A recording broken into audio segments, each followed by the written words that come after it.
Alors, bonjour à toutes et à tous. Aujourd'hui, on va parler de l'attachement du virion, l'entrée du virion dans la cellule et le transport à l'intérieur de cette cellule.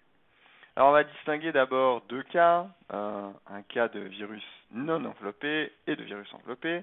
Je dessine ici en dessous la membrane de la cellule qui va être infectée. Comme virus non enveloppé, j'ai pris comme exemple un adénovirus, je dessine en rouge ces protéines de capside qu'on appelle fiber chez les adénovirus.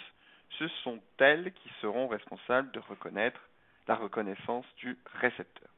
À côté de ça, comme exemple de virus enveloppé, j'ai pris le virus influenza, virus de la grippe, et encore une fois, en rouge, je dessine les protéines d'enveloppe.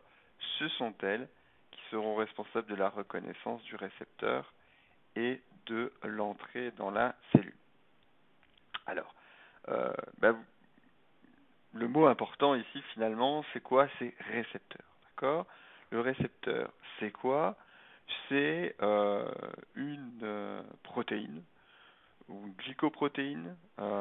C'est aussi parfois un lipide, un glycolipide ou un sucre qui se trouve dans la membrane de la cellule qui va être infectée. D'accord? Donc le récepteur a un rôle pour la cellule et ce récepteur est détourné par le virus pour rentrer. Le récepteur est spécifique du virus. D'accord? Donc un virus va utiliser un type de récepteur et un autre virus utilisera une autre molécule. Alors, deux virus peuvent utiliser le même récepteur, mais en règle générale, c'est quand même quelque chose d'assez spécifique à un virus donné. Voilà. Le récepteur permet l'attachement du virus et permet l'entrée. On va voir maintenant l'entrée, donc comment le virion pénètre finalement la membrane. Je dessine ici un virus non enveloppé. Dans certains cas, la capside, les protéines de capside vont se dérouler et créer un pore dans la membrane. Pore qui va être utilisé pour faire passer le génome du virion. D'accord? Donc ça, c'est la création d'un pore. Certains virus non enveloppés peuvent être endocytosés, d'accord? Donc après reconnaissance entre le récepteur et les protéines de capside, eh bien la cellule va, de manière active, endocytoser ce virion. Donc elle se fait avoir en quelque sorte. Alors je dessine ici le virion dans l'endosome. Et ce qui se passe, c'est que le virion va produire des protéines, relâcher des protéines qui vont permettre de soit finalement perméabiliser l'endosome ou carrément de liser cet endosome et ainsi de relâcher la capside, la particule virale à l'intérieur du cytoplasme.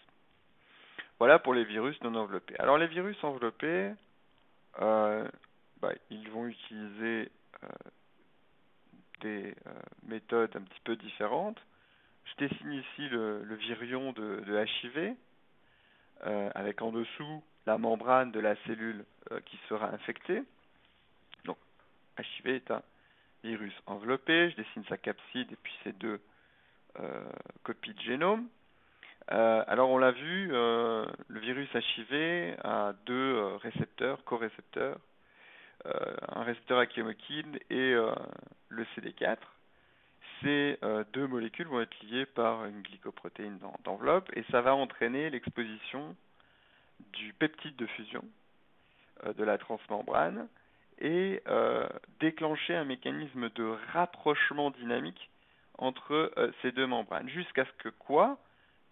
Rappelez-vous, ces deux membranes, c'est la même chose, c'est une bicouche de phospholipides, jusqu'à ce que ces bicouches fusionnent. Alors il y a d'abord une hémifusion, puis finalement la fusion complète des deux bicouches pour relâcher la capside à l'intérieur du cytoplasme. Et là, la réversenscription aura lieu et le provirus ira s'intégrer dans le noyau. Donc voilà, ça c'est la fusion à la membrane plasmique. Un autre cas de figure est si le virus est endocytosé. Donc je prends comme exemple le dengue virus, d'accord, claviviridé. C'est un virus ARN, simple brin, avec une capside icosaédrique. Et donc ce virus se retrouve dans l'endosome et il a dans sa membrane des glycoprotéines que je dessine ici en rouge. Et lors de l'acidification de l'endosome, ces glycoprotéines vont changer de forme.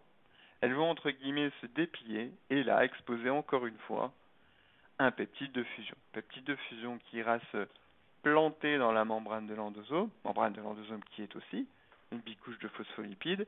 Il y aura rapprochement dynamique des deux membranes, hémifusion et fusion complète des membranes, ce qui va permettre finalement de relâcher la capside du virus de la dengue dans le cytoplasme. Voilà pour les virus enveloppés. Alors, un dernier cas de figure utilisé par les virus enveloppés est ce qu'on appelle la macropinocytose ou apoptotic mimicry. Je vais vous expliquer pourquoi on parle de ça juste après, mais d'abord je vais revenir sur un processus physiologique des cellules. Alors, une cellule en bonne santé, je vais dessiner ici sa membrane plasmique, d'accord? Donc, encore une fois, une bicouche de phospholipides. Et parmi ces phospholipides, il y a une molécule particulière qui s'appelle la phosphatidylsérine.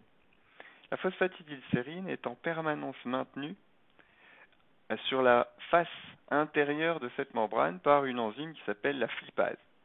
Donc la flippase, en continu, en consommant de l'ATP, vient orienter la phosphatidylsérine vers la face interne de la membrane. Lorsque la cellule est en état d'apoptose, elle est endommagée, elle est en train de mourir, eh bien l'activité de la flippase cesse, il y a moins d'ATP, il n'y a plus d'ATP, et la phosphatidylsérine va se retrouver en ratio équimolaire à l'intérieur et à l'extérieur de cette membrane. Et ça constitue un signal d'apoptose. D'accord? Donc les cellules spécialisées vont être capables de reconnaître cette phosphatidylsérine et éliminer les corps apoptotiques.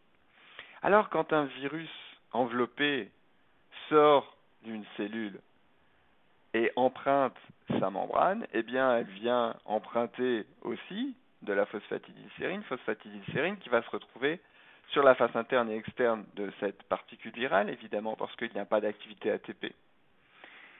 Et cette phosphatidylsérine exposée, eh bien, elle va être reconnue par des cellules spécialisées, cellules dendritiques ou les macrophages, qui ont des récepteurs à la phosphatidylsérine. Alors, pour certains virus, eh bien, c'est un moyen d'infecter ces cellules.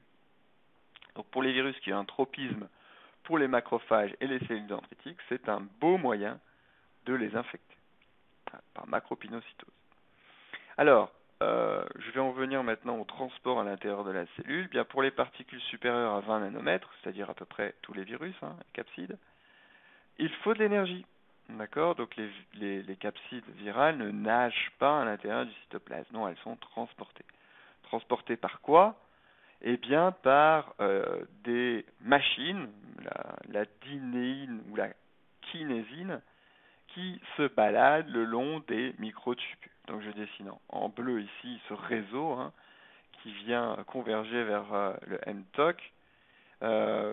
Les virus peuvent aussi utiliser les filaments d'actine pour se déplacer à l'intérieur d'une cellule. Mais donc, c'est un processus qui requiert de l'énergie, un processus organisé et qui permet, eh bien, par exemple, à une capside virale d'aller de la membrane cytoplasmique vers le réticulum endoplasmique, vers le noyau, où il va continuer son cycle de vie. Voilà. Donc le transport est actif et le long des microtubules ou des filaments d'actine.